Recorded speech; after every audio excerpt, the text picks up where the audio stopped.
Hola amigos, ¿cómo están? Yo soy Mariana Moreno, bienvenidos una vez más a este canal. En esta ocasión les hablaré de un caso verdaderamente perturbador. Hoy les hablaré de María Trinidad, la mujer que hizo tamales con carne humana. El 19 de julio de 1971, los vecinos de la calle Sur 71A en Colonia Justo Sierra, Ciudad de México, notaron que de un lote baldío salía un olor muy desagradable. Este olor era tan fuerte que hacía irrespirable el ambiente. En un principio ellos pensaron que se trataban de pollos en descomposición, ya que a unos 300 metros de este terreno había una granja. Las personas que vivían alrededor de este terreno utilizaban el espacio para ir a tirar sus desechos, así que lo utilizaban prácticamente como un basurero. A las 9 de la mañana aproximadamente, los vecinos estaban inspeccionando la zona porque el olor era verdaderamente desagradable y encontraron un costal muy grande y se dieron cuenta que de ahí provenía el olor. Así que llamaron a un empleado de la limpieza pública que se encontraba a tan solo unas cuadras y le solicitaron que fuera a esta zona a inspeccionarla y a llevarse el enorme costal. El empleado fue acompañado por dos mujeres vecinas y al llegar a donde se encontraba el costal, ellas tuvieron que retroceder porque el olor era muy fuerte. Él estaba un poco más acostumbrado, así que no se quejó mucho. Una cosa que llamó la atención de todos es que el costal estaba cosido por los 4 lados y el trabajador, con la intención de conocer el contenido, empezó a moverlo un poco. Él esperaba sentir picos o garras de pollo, pero no sentía nada de esto. Él no sabía lo que contenía, pero sintió algo muy raro, así que decidió llamar a la policía. Los policías preventivos llegaron al lugar y tuvieron que taparse la nariz con una bufanda porque no soportaron el olor. Uno de ellos estaba dispuesto a abrir el costal, así que tomó una navaja y cuando lo hizo brotaron moscas verdes. Al instante pudieron observar un pie cubierto con un calcetín azul. Pensaron que lo mejor sería comunicar todo esto a sus superiores y tras una llamada el lugar se llenó de policías. Al abrir el costal por completo, se dieron cuenta que este había sido un macabro hallazgo. Se trataba de 2 piernas separadas del tronco decapitado. Los agentes empezaron a inspeccionar la zona con la intención de encontrar la cabeza del cuerpo. Movieron bolsas, removieron la tierra, pero la búsqueda fue inútil. La cabeza no estaba en este sitio. Los peritos dactilógrafos tomaron las huellas digitales de las manos del muerto, que por su gran tamaño se trataba de un hombre corpulento. Después introdujeron sus restos en bolsas de polietileno y lo trasladaron al servicio médico forense en una ambulancia de la Cruz Verde. Por las huellas digitales se logró identificarlo ya que tenía antecedentes penales. Tenía 53 años, era peluquero y utilizaba varios nombres: Pablo Díaz Ramírez, Pablo Díaz Gallegos, Rafael Díaz Ramírez, Pablo Díaz Rincón y Pablo Ramírez Gallegos. En 1937 golpeó a un hombre y fue trasladado a la cárcel. Y 6 años más tarde fue ingresado a prisión ya que abusó sexualmente de una niña. Años después intentó ser policía pero fue rechazado por sus antecedentes y empezó a ejercer como peluquero. Era un hombre de 1,80 de estatura, moreno claro, semicalvo, con facciones duras y toscas. Estudió hasta 3º de primaria y le gustaba mucho el boxeo y la lucha libre. Los peritos dictaminaron que había sido asesinado con una cegueta, un hacha y un cuchillo, y que las piernas le fueron desprendidas del resto del cuerpo cuando aún estaba con vida. Apoyaron su tesis en las infiltraciones sanguíneas que encontraron en las piernas, ya que estas no se presentan cuando la persona ha muerto. Y los legistas tenían la teoría de que habían participado 2 o más personas en el descuartizamiento de este hombre. Obtuvieron su dirección y acudieron a la calle de República 1 en la colonia Portales, Ciudad de México, en busca de su familia. Ya estando ahí, los policías les contaron que Pablo se había mudado de ahí 6 meses antes y que al parecer su esposa era una mujer que vendía tamales en la vía pública. Los policías estuvieron investigando y descubrieron que su esposa se llamaba María Trinidad Ruiz Mares y que vendía tamales frente a la panadería La Tapatía entre Ermita Iztapalapa y Emiliano Zapata en la colonia Portales, y que vivía en la calle de los Pirineos número 15. Se trasladaron hasta esta dirección y encontraron a una mujer de pie planchando en una mesa de madera. Tocaron la puerta y ella salió. Al salir les preguntó que qué se les ofrecía, pero con una voz muy seria y ni siquiera los volteó a ver. Ellos le preguntaron que si era Trinidad, la esposa de Pablo, el peluquero, y ella les dijo que sí.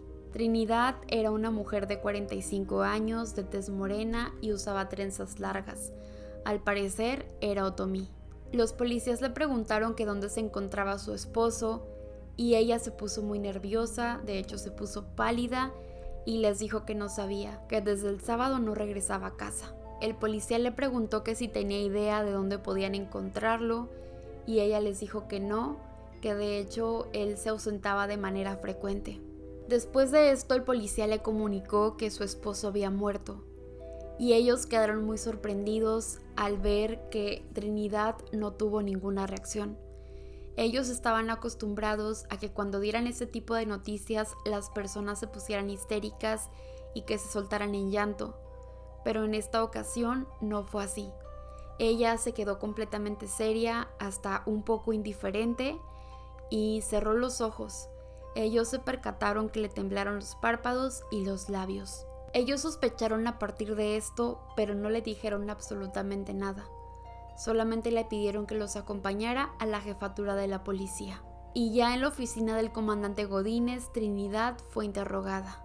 El comandante le preguntó si su esposo tenía enemigos y ella respondió que sí, y que de hecho en los últimos días lo había visto muy nervioso y preocupado, ya que en 3 ocasiones lo habían detenido vendiendo marihuana y que él había intentado salirse del negocio, pero que lo habían amenazado. Le preguntaron si sabía los nombres de estas personas y ella les dijo que no, que lo único que sabía es que lo citaban en la Arena Coliseo durante las luchas.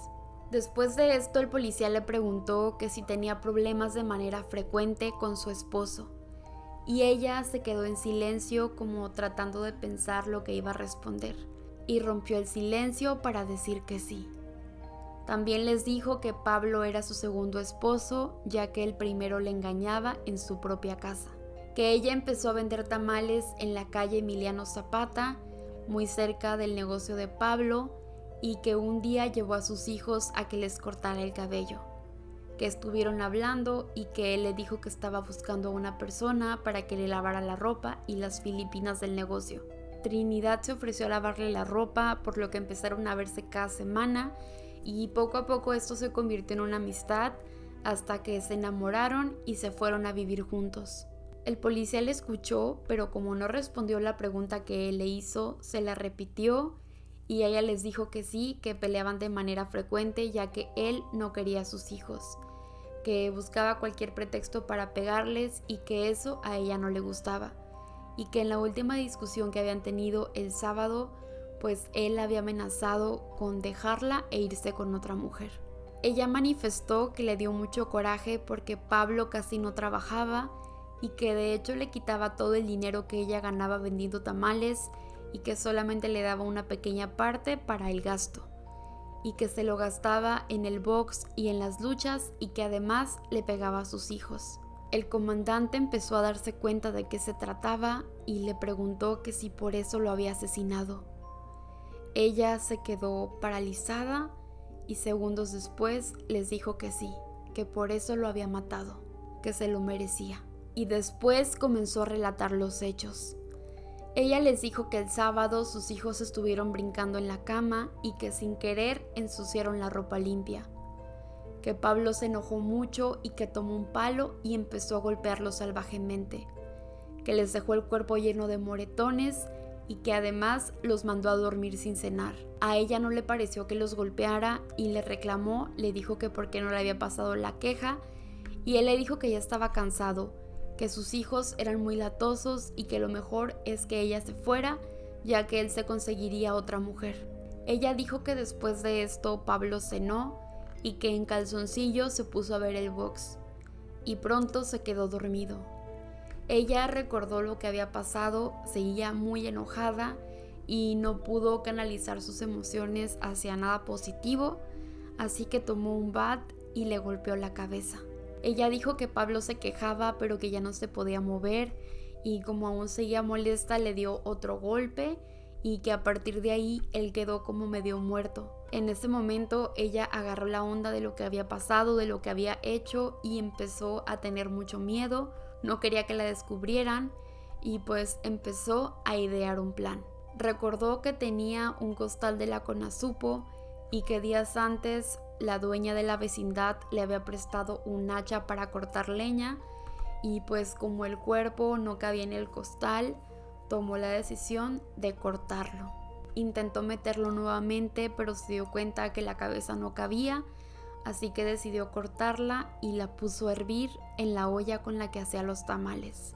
El policía le preguntó que quién le había ayudado con esto y ella dijo que absolutamente nadie, que todo lo había hecho ella sola, ya que, como les mencioné, ellos tenían la teoría de que habían actuado 2 o 3 personas y le preguntó que en cuánto tiempo había hecho esto y ella les dijo que 2 o 3 horas aproximadamente, que no tenía la noción del tiempo. Los policías sabían que Trinidad tenía 2 hijos mayores, María Elena, que estaba casada con Mario, y Pedro, de 17 años, que ejercía como carpintero.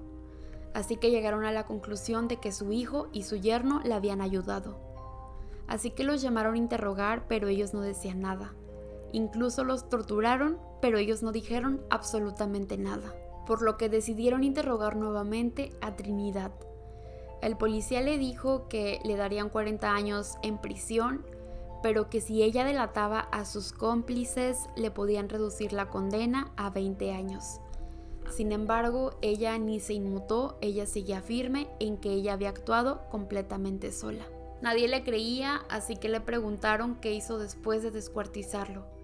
Ella les dijo que lavó muy bien para que no hubieran rastros de sangre, que metió la ropa bajo el colchón y que limpió perfectamente el cuchillo y el hacha, que depositó la cabeza en un bote de 20 litros y que lo puso a hervir, que introdujo el cuerpo en el costal y que éste lo metió debajo de la cama para que ni sus hijos ni su yerno lo encontraran, y que tratando de aprovechar el cuerpo después le arrancó pedazos de carne a las piernas para después rellenar los tamales que vendería al día siguiente. Así que mucha gente comió carne humana sin saberlo.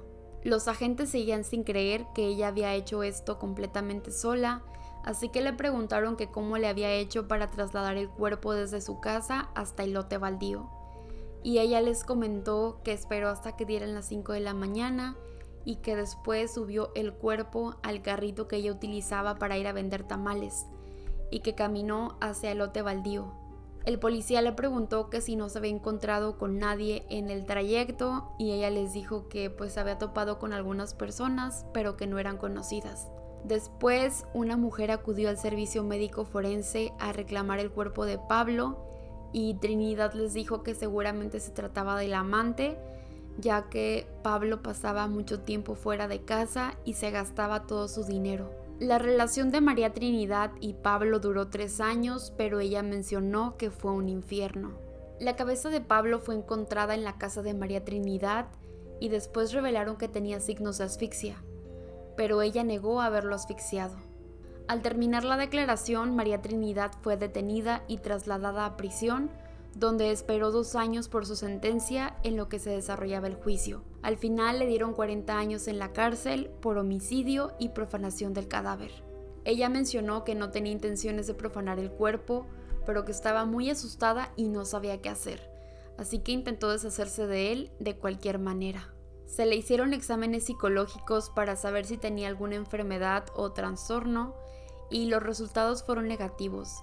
Ella estaba completamente bien de sus facultades mentales. Lo que le hizo cometer este crimen fue el coraje que sintió en ese momento, además de un instinto materno por proteger a sus hijos. Después de varios años cumpliendo su condena en prisión, María Trinidad realizó un trámite para salir antes y le dieron la libertad por buen comportamiento. Y después de salir de prisión, se dirigió a la Basílica de Guadalupe a dar gracias a la Virgen. Después se fue a vivir con un familiar a Ciudad de México y murió en 1995. Y bueno amigos, este fue el caso de María Trinidad. A mí la verdad me impactó muchísimo lo que hizo esta mujer y me perturbó por completo el hecho de que vendiera tamales con carne humana. O sea, imagínense haber sido uno de sus clientes. Porfis, escríbanme en los comentarios qué opinan sobre este caso, los estaré leyendo. Y pues nada, muchas gracias por llegar hasta aquí. Espero que les haya gustado mucho este video. No olviden suscribirse y activar las notificaciones. Aquí abajito les dejo mis redes sociales para que vayan y me sigan. En Insta de repente les hago encuestas para saber sobre qué quieren que les hable y en qué orden suba los videos. Así que los espero por allá para que seamos amiguitos. Los quiero mucho. Hasta la próxima.